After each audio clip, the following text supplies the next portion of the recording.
Dios les bendiga, bendiciones. Estamos en este día compartiendo una pequeña meditación, ¿verdad?, sobre la sabiduría. Yo sé que muchos dicen que la sabiduría es una entidad. Yo no vengo hablándote de eso, sino que el libro de Proverbios, capítulo 14, versículo 1, dice: la mujer sabia edifica su casa, mas la necia con las manos la derriba. Podemos ver dos parámetros, dos tipos de mujeres, una sabia y la otra necia, una que edifica y la otra que destruye. Y nosotros pues tenemos que meditar en cuál de esas categorías estamos. No hay tintas medias, en la Biblia no existen los medios. Recuerde que la palabra misma, el mismo Señor en el libro de Apocalipsis menciona y dice: me prefiero que seas frío o caliente, pero no tibio. Entonces no hay ese punto medio. Entonces tenemos que aprender. Nadie nace aprendido en esta vida. Tenemos que aprender, ¿verdad? Yo sé que la sabiduría no es porque estés en un instituto, tengas un montón de conocimiento. A esa sabiduría no se refiere. No se refiere a esa sabiduría. Estamos hablando, ¿verdad?, de un hogar, de un matrimonio. Estamos hablando, ¿verdad?, de ese complemento. Yo sé que no es fácil. Son dos cabezas, dos modos de pensar, dos vidas totalmente diferentes. Tal vez uno vivió más austeridad que el otro. Vemos, ¿verdad?, una mentalidad de que yo no puedo, el otro podemos. Entonces hay una colisión enorme. Entonces por eso nosotros como mujeres necesitamos la sabiduría de Dios para poder edificar. Y usted dirá: pero nosotros no somos la cabeza. Son ellos, son ellos. La cuestión es que a nosotros nos toca que ministrar el corazón del hombre, no tomar decisiones por ellos. ¿Por qué motivo? Como les decía, no sé qué tipo de matrimonio te tocó. No sé cómo está tu cónyuge, si fue destruido totalmente en su infancia, lastimado, lacerado, qué sé yo. No sé, ¿verdad?, cuál fue la dificultad que afrontó en su momento, yo no sé. Nos llaman a edificar y empezamos con ellos, ¿verdad? Yo sé que muchas veces nosotros nos miran en los memes que nosotros cuidamos a los hijos de nuestra suegra, el más conflictuado. La verdad, sí vienen conflictuados. Por eso nosotros necesitamos la sabiduría de Dios y no convertirnos en necias. En necia que todo no le importa, todo lo desbarata, empieza a gritar, empieza a ofender, ¿verdad? No sabe ni qué hacer porque no tiene sabiduría. Yo conocí a una mujer, todavía está viva la señora, me gozaba con ella. Al principio no, porque cuando yo vine al Señor yo no entendía a las personas. Me molestaban porque yo no las entendía. En el proceso, ¿verdad? Como yo le dije al Señor, necesito entender. Entonces el Señor me instó a hablar menos y escuchar más. En eso aprendí a prestar atención. Aprendí que el ser humano habla con los ojos, con los gestos. Entonces empecé a aprender, ¿verdad?, a poner más cuidado a los demás. Y a veces yo no, al principio no la visitaba. No me gustaba su actitud, su arrogancia en sus otras cosas, pero de por último ya después, como el Señor fue cambiando mi mentalidad, fui prestando atención, ya después solo me echaba a reír. Yo me iba a reír con verla a ella, ¿verdad?, en su situación. Pero yo pude observar algo en ella, eh, en el sentido de que ella se frustraba porque las cosas no le salían como ella quería. Empezaba a decir cosas, ¿verdad?, a tirar indirectas, a ofender, incluso decía: yo quiero un dinero.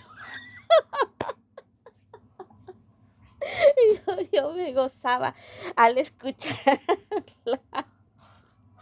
Y le digo: así no es mujer. Y empecé a sentarme con ella. A ellos no se les anda con rodeo, no se le anda con directas, uno hay que ir al hueso. A ser claro, no a ofender, a hablar. Ser clara y ser concisa. Y un parámetro de la que la Biblia nos enseña es, verdad, cuando el Señor le dice a las iglesias, antes de decirle tengo algo contra ti, les decía primero lo bueno que ellos tenían, después iba lo malo. Entonces vemos la sabiduría de Dios, cómo transmitir un mensaje, trasladarlo, porque ofendía, ¿verdad? Dolía, pegaba duro al final, porque había un rechazo de parte de él. Entonces, así suele ser en los matrimonios.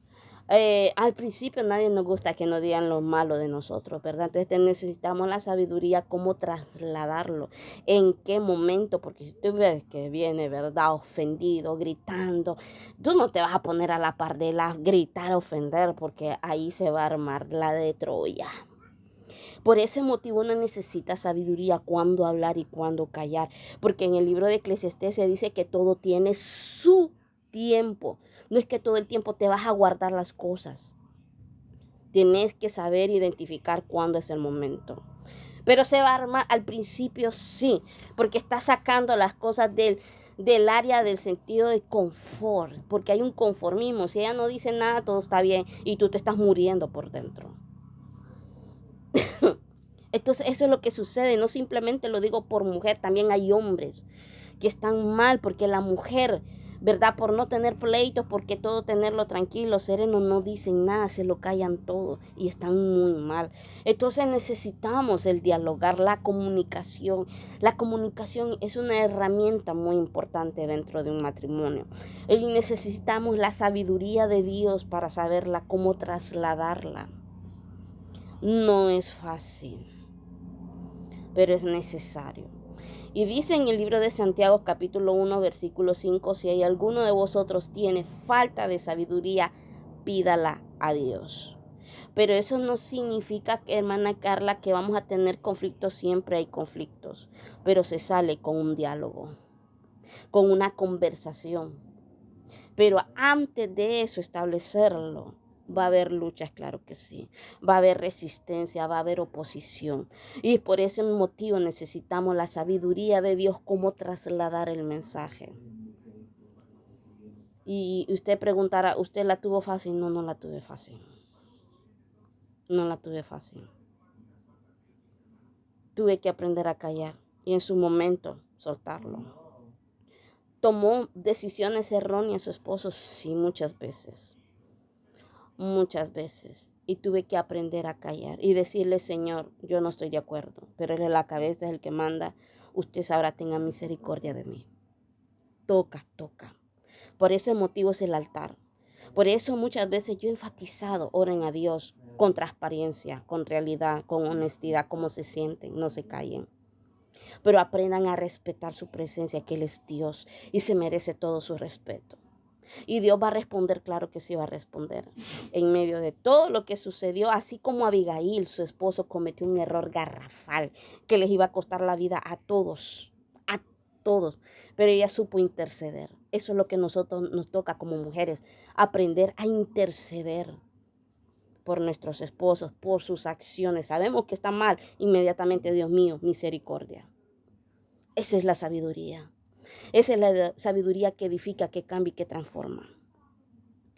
Pero si vamos a imponer con gritos y ofensas, maldiciendo, lo único que vas a lograr es destruir lo que Dios te ha dado. Es lo único que vas a hacer. No simplemente con tu cónyuge, con tus hijos también. Y llegarás un tiempo y dirás, ¿por qué me pasa todo esto a mí? Pregúntate qué has sembrado, cómo has edificado. Pregúntate. ¿Vas de la mano de Dios o todo lo llevas tú sola? Pregúntate. Porque con la mano de Dios vas a salir victoriosa. Pero no es a la noche, a la mañana, es algo que tú tienes que pelear. Es algo que tú tienes que implementar y al principio todo cuesta, nada es fácil. No lo es. Pero en esta hora yo te digo, ánimo. Peor es no empezar. Ese es lo más peor que puede haber en una vida. El quedarse de los brazos cruzados. A Dios no le gusta eso. Todas las mujeres tenemos un diseño, somos guerreras, somos valientes, somos fuertes, somos esforzadas. Aunque nos consideran que somos brazos frágiles, sí es cierto, podemos dañar, pueden lastimarnos. Pero está aquel, ¿verdad?, que nos ama y Él nos puede restaurar, nos puede fortalecer y nos puede hacer mejores personas, ¿verdad? Por eso está la palabra y también su presencia. Así que ánimo, mujer valiente. Seguimos adelante, ¿verdad? Porque la victoria, recordemos que esa trompeta no tardará en sonar. Así que preparémonos, alistémonos, ¿verdad? Ahora que hay tiempo. y no después, porque podemos lamentarnos el nunca haber empezado. Así que Dios me les bendiga.